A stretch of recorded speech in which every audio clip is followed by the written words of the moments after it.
Hi friends, ഈ craft എന്ന് പറയുന്ന ഏറ്റവും മെയിൻ പ്രശ്നം കേട്ടോ. ഈ വേസ്റ്റ് എന്ന് പറയുന്നത് നമ്മളൊരു പരിപാടി ചെയ്ത് കഴിഞ്ഞാൽ നമ്മുടെ A to Z സാധനങ്ങൾ വെളിയിൽ വരും. വെളിയിൽ വന്നു കഴിഞ്ഞാൽ ഇതെല്ലാം പറക്കി വെക്കലാണ് ഏറ്റവും വലിയ മെനക്കെട്ട പരിപാടി. അവിടെ എവിടെയെല്ലാം സാധനം വെച്ചാൽ എനിക്ക് ഭ്രാന്ത് പിടിക്കുന്നുണ്ട്. ഒരു വിൻഡോ സൈഡും കൂടി ആയതുകൊണ്ടേ എല്ലാം കൂടി ജനലങ്ങ് പറക്കി വെക്കും. എന്നാൽ പിന്നെ ഇന്ന് ഒതുക്കിയിട്ട് തന്നെ കാര്യം. അതുകൊണ്ട് തന്നെ കേട്ടോ ഇന്ന് പരിപാടി തുടങ്ങിയിട്ടുള്ളത്. എല്ലാം പെറുക്കി അടുക്കി വെക്കുകയാണ്. ഇതൊക്കെ എന്താവും, ഇതൊക്കെ അവിടെ എവിടെയെങ്കിലും എടുത്ത് വെക്കും. ഇത് അടുത്ത വർക്കിനെല്ലാം വെളിയിൽ ചാടും. അപ്പോൾ അടുത്തതാവും, അടുത്ത ക്ലീനിങ് ആവും, ഭ്രാന്ത് പിടിക്കും.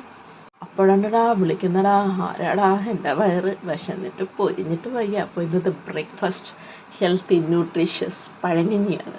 എന്താണ് അവരെ നാരങ്ങാച്ചാറ്, ഇച്ചിരി ചമ്മന്തിയും ചോറും ഉപ്പ് ഒഴിച്ച് ഇച്ചിരി വെള്ളമൊക്കെ ഒഴിച്ച് അങ്ങോട്ട് കുഴച്ച് മടാന്നടിച്ച് എൻ്റെ പൊന്ന് സാറേ. പിന്നെ നമുക്ക് ഒന്നും വേണ്ട. അതിൻ്റെ കൂടെ തലേന്നത്തെ ഇച്ചിരി മീൻകറി, പിന്നെ വറുത്ത മീനും. ഒരു വീഡിയോ എടുക്കുമ്പോൾ തന്നെ എൻ്റെ വായി വെള്ളം വരുന്നു ഗൈസ്. സത്യം പറഞ്ഞ് ഞാനൊന്ന് തിന്ന് തീർക്കട്ടെ. സമയമില്ല, ക്ഷമയില്ല എന്നതാണ് സത്യം. അപ്പോൾ ഓക്കെ, ബൈ.